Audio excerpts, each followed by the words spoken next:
Brasil, a Casa da Mãe Joana. Com esse título, vocês que devem lembrar do dito popular, estão a pensar que vou falar sobre a insegurança jurídica que tumultua a vida brasileira e que acaba de ser reconhecida internacionalmente pelo World Justice Project, WJP, ao elaborar e divulgar recentemente seu índice de Estado de Direito no mundo. O resultado é uma vergonha para o Brasil. Ao analisar 3 indicadores em 139 países, aquela renomada instituição colocou o Brasil na posição 112 no quesito justiça criminal. No medidor de efetividade e duração dos processos, ficamos pior ainda, na posição 133. E no indicador de imparcialidade do sistema de justiça, aí, com toda razão, o Brasil ocupa o assustador penúltimo lugar, só ficando à frente da Venezuela, cuja situação vocês sabem que é uma calamidade. Infelizmente, temos que reconhecer que o WJP está absolutamente certo e só nos resta lamentar a situação de nossa justiça, em especial do Supremo Tribunal Federal, o guardião da nossa Constituição, mas que a viola sem cerimônia, que muitas vezes faz política e ultrapassa os limites de suas atribuições. E, finalmente, que destrói a harmonia entre os poderes, perseguindo flagrantemente o presidente da República. Mas o título nada tem a ver com isso.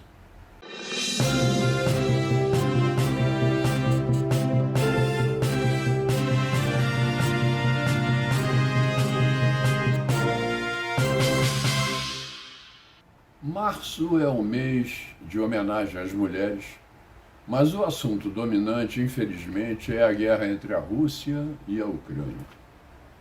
Secundado pelas consequências danosas para o Brasil, com a eventual falta de fertilizantes para a nossa pujante agricultura, tão importante para nós, e muito dependente de importações, principalmente de potássio, e exatamente da Rússia e da sua leal e solidária vizinha, a Bielorrússia.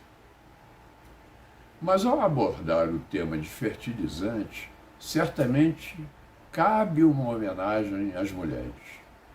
O elo de ligação se chama Joana. A Joana do título deste comentário, Joana Doberheiner, cientista nascida na Alemanha, que se formou em agrobiologia na Universidade de Munique, mas que escolheu o Brasil para ser a sua casa. Em 1950, Joana e seu marido vieram morar em Seropédica, na bucólica área da Universidade Federal Rural do Rio de Janeiro. Joana naturalizou-se brasileira em 1956 e pode ser considerada a mãe da moderna agricultura brasileira. A mãe Joana da moderna agricultura brasileira. Com muito esforço, ela conseguiu uma oportunidade para trabalhar no laboratório de microbiologia de solos do Ministério da Agricultura, que foi posteriormente incorporado à Embrapa. A cientista, pela observação, correlacionou a maior produção de biomassa vegetal em leguminosas com a presença de nódulos em suas raízes e foi investigar a relação causa-efeito, chegando a uma maravilhosa descoberta. Descoberta reconhecida mundialmente como sua e da maior importância para a agricultura no planeta. Joana descobriu que certas bactérias, como o Rhizobium japônico, ajudam a fixar o nitrogênio na raiz das plantas como a soja e a cana-de-açúcar, reduzindo a necessidade de adubação. A economia gerada para o Brasil por essa descoberta, pela redução do uso do adubo nitrogenado, é estimada atualmente em 2 bilhões de dólares por ano. Não à toa, em 1997, Joana foi indicada para o Prêmio Nobel de Química e é a 7ª cientista brasileira mais citada na comunidade científica mundial. Inspiradas pelo exemplo de Joana, cientistas mulheres têm dado importantes contribuições ao nosso agronegócio. E não só cientistas, também gestoras, como Tereza Cristina. E elas chegaram para ficar. Em 2018, o número de mulheres no campo aumentou 8%, especialmente naqueles trabalhos que exigem maior qualificação profissional, cursos superiores e pós-graduação. O governo Bolsonaro acaba de divulgar o Plano Nacional de Fertilizantes, que cobre o planejamento do setor até 2050. Esse plano pretende readequar o equilíbrio entre a produção nacional e a importação de fertilizantes, pretendendo diminuir a nossa dependência até 2050 para 45%, quando atualmente ela é de 85%. E essa diminuição para 45% já leva em consideração que a demanda por fertilizantes pode dobrar nesse período em função do crescimento da nossa agropecuária. Atualmente, o Brasil ocupa a 4ª posição mundial no consumo global de fertilizantes. Consome 8% de tudo que o mundo absorve, sendo o principal nutriente utilizado por nós o potássio. Na sequência aparecem o fósforo e, em último, o nitrogênio, exatamente graças à descoberta de Joana Duberheim. As culturas que mais demandam fertilizantes são a soja, o milho e a cana-de-açúcar. Elas absorvem 73% do consumo nacional. A escassez que está sendo prevista a partir de outubro, a meu ver, indica alguns caminhos novos.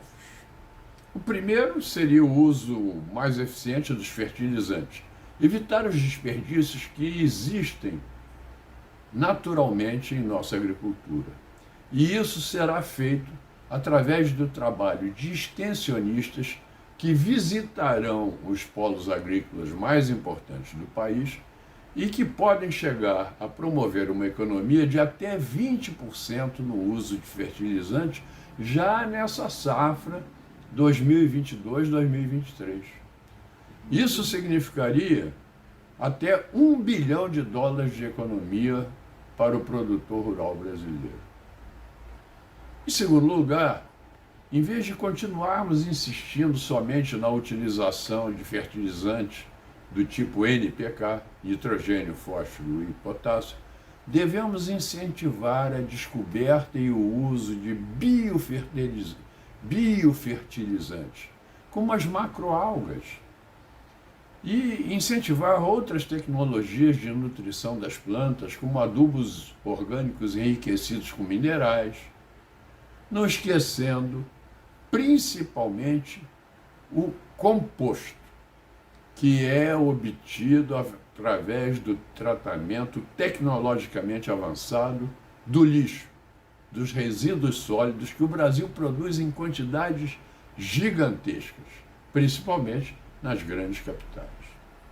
Um dos seus principais subprodutos do tratamento de resíduos sólidos é o composto. Nas tecnologias mais modernas, esse composto é muito rico em nutrientes para as plantas. E ainda tem um subproduto notável, né? Acabar com os lixões e com o trabalho degradante de milhares de brasileiros que vivem nessa ocupação que não tem nada de decente e que passaria a ter uma remuneração digna. Em terceiro lugar, finalmente, como prega o presidente da República há tempos, devemos explorar as jazidas de fertilizantes que existem no Brasil e que não são usadas por motivos totalmente contornáveis por uma gestão competente. A Constituição prevê que a exploração mineral é permitida nas comunidades indígenas desde que elas concordem em fazê-lo e se beneficiem dos resultados obtidos. Assim procedendo, poderemos transformar de modo sustentável nossos recursos naturais em prosperidade e qualidade de vida para os brasileiros, em especial os próprios indígenas.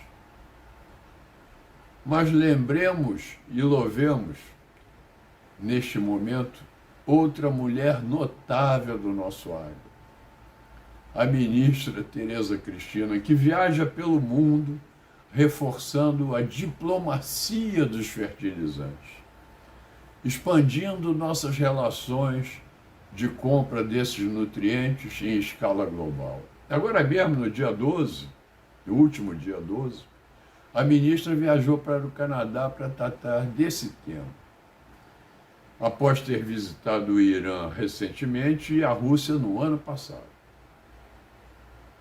Considerado o celeiro do mundo, o Brasil é o quarto maior produtor de grãos, sendo responsável por 8% da produção mundial total. A ONU prevê que a população mundial deve alcançar quase 10 bilhões de indivíduos em 2050, tornando imprescindível a utilização de terras cultiváveis com a maior produtividade possível e de forma agroecológica, sustentável.